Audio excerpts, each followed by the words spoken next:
Wow, UTMB week is always super exciting and some absolutely phenomenal performances out there. So I'm out just enjoying some of these beautiful views. I live here in southern Finland and Mother Nature, thank you very much. But on to the topic of the video. Yes, as you can see, American males, they didn't do so great at UTMB, and it seems to be a little bit of a recurring pattern. I'm going to get through my 3 reasons why I think they're not performing to their full potential, and I have the utmost respect for all of those athletes. They're super courageous and also put a lot of hard work in to get to the places where they are. So even if they don't finish the race, there's a huge chapeau to that as well. So by all means, this is not negative. This is just kind of my constructive thoughts and, trying to process things like many of you out there as well, trying to understand a little bit more. I think there are 3 key reasons why the American males, I guess we could call, failed in UTMB. And that's not just in this race this year, but in previous versions of the race also. The first thing is, I think, these are athletes. Let's not forget about that. Pro athletes, and that is their livelihood. That is their job. Sponsored by brands like Hoka, Solomon, La Sportiva.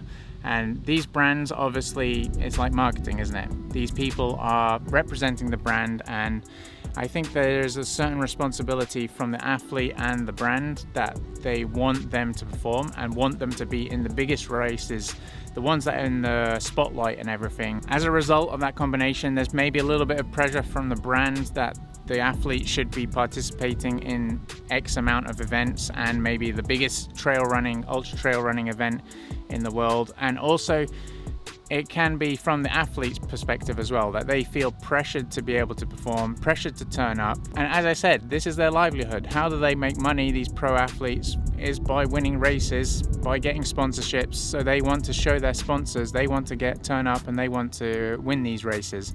Not only for themselves, because the glory of winning itself and just participating is a big honor in itself.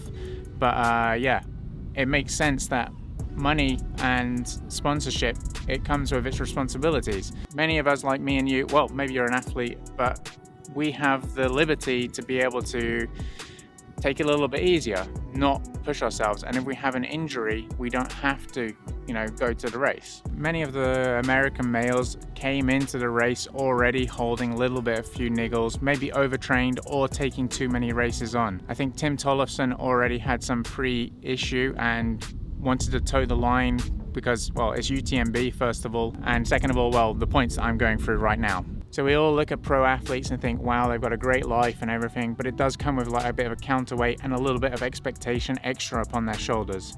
Many of them, because they are athletes, thrive on that expectation and, they put it on themselves also. And I'm sure we can all relate to that, because when you want something really badly, you really pile on the pressure. Well, I do, like with my 2:45 marathon series. Link to that is down below. Secondly, I think there's a American work culture of, you've got to work harder and more all the time. And that's not just within the sport of trail running, but I think I've noticed that a little bit from people I've been working with and everything. And it doesn't necessarily mean it's a bad thing. I think it's like a cultural thing, and people just follow habit and stuff. I think it's just ingrained in culture, and it's the way that things work over there. You can see that women don't get that long maternal leave. I remember having conversations with lots of friends who work in the States, and I remember also their company benefits, is that the right term? They don't get as many holidays and bank holidays and all these things. So it's very much ingrained within their kind of way of life that, we're working and working more and working.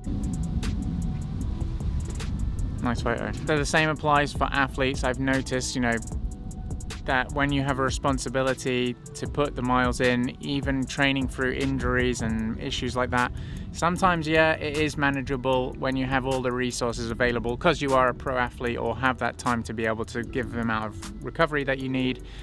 But also they work through things and maybe go to some places that maybe not advisable. Well, your doctor's probably not going to advise it. Well, actually, that's a bit of a bad statement, because have you ever been to a doctor with a running injury? They always tell you, don't run. And how many of us really listen to them? And thirdly, I think this just resonates as much as the other 2. It's just the way things go. It's just luck.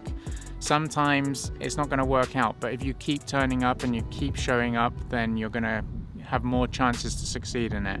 And actually credit to all these athletes, American male athletes, and other ones of course as well. And the good thing is that they keep turning up, because what we've seen previous years, they have dropped out or not fulfilled the potential that they wanted. They wanted to be in the top 3 or 5 or something, and maybe not fully achieved that. And they've come back year after year, and they don't give up. They're there on the start line, they're trying again. And you know, that on its own is like huge respect from myself, because you know, I'm sure many of you have been defeated or crushed by something, a result, a time, turned up once again, and that's like in its own like a real kind of growing and learning experience for yourself. So please do leave down your thoughts and comments down in the section down below. Subscribe if you're not subscribed already, and we'll see you in the next video.